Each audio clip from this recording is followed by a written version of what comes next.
आज हम इफ्तार पे तलबीना बनाएंगे। तलबीना एक ऐसी डिश है जो प्रॉफिट मोहम्मद सल्लल्लाहु अलैहि वसल्लम ने खुद रेकमेंड की है। इसे खाकर आप खीर फिरनी सब ज़रूर भूल जाएंगे। तो बनाना भी दिखाएंगे हम आपको कैसे बनाया जाता है। हज़रत आयशा रज़ी अल्लाह ताला अन्हा से रिवायत है कि प्रॉफिट मोहम्मद सल्लल्लाहु अलैहि वसल्लम ने बोला है कि तलबीना में बेशक गम का इलाज है, डीमोटिवेशन का इलाज है। इसमें हम हनी इस्तेमाल करते हैं और हनी के बारे में भी आपने सुना होगा कि हनी में बेशक शिफा है। यहाँ पे हम ले रहे हैं दूध आप अपने मुताबिक लेंगे, जितना आपको तलबीना बनाना है उसके अकॉर्डिंग।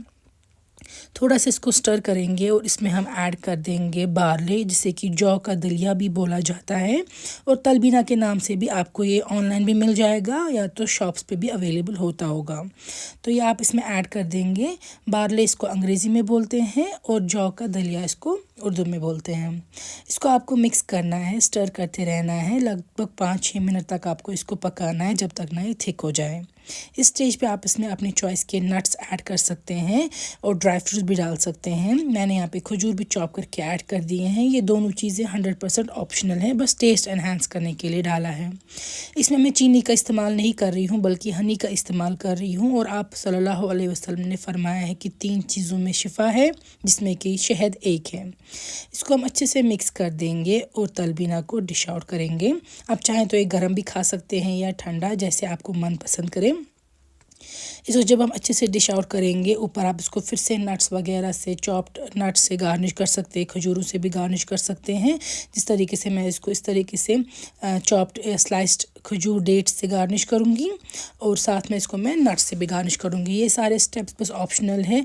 हमें देखना है कि इस चीज़ में तासीर जो है वो ठंडी है, इसकी वजह से स्टमक जो है वो काफ़ी अच्छा रहता है, खून भी साफ़ रखता है ये, और ओवरऑल जो है ये सेहत के लिए काफ़ी ज़्यादा हेल्दी है। ऊपर गार्निश करेंगे, ड्रिज़ल करेंगे कुछ हनी हम, और हनी तो बेशक अच्छा है ही हमारी सेहत के लिए। तो आप भी ज़रूर ये रेसिपी ट्राई कीजिएगा। ये फाइबरस भी है और सुन्नत भी है बनाना, तो उसका सवाब तो अलग ही मिलेगा। उम्मीद है आपको ये रेसिपी अच्छी लगी होगी। आप भी तलबीना ज़रूर ट्राई करेंगे और घर पे खाया कीजिएगा। ये सुन्नत की रेसिपी है, रिवाइव करना इसको बहुत ही अच्छी बात है। और इसके बेनिफिट्स मैं एंड पे अटैच कर दूँगी। हदीस में तो आया ही है कि इससे गम दूर हो जाता है। इसमें लिखकर है कि ये हार्ट के लिए अच्छा है, ब्लड प्रेशर के लिए अच्छा है, थायराइड कैंसर पेशेंट भी ले सकते हैं। सब औरतों और मर्दों के लिए, हर एज ग्रुप में ये अच्छा है खाना। अगर आपको पेन है, फिज़िकल पेन है या मेंटल स्ट्रेस है, उस सब के लिए भी बेहतरीन है।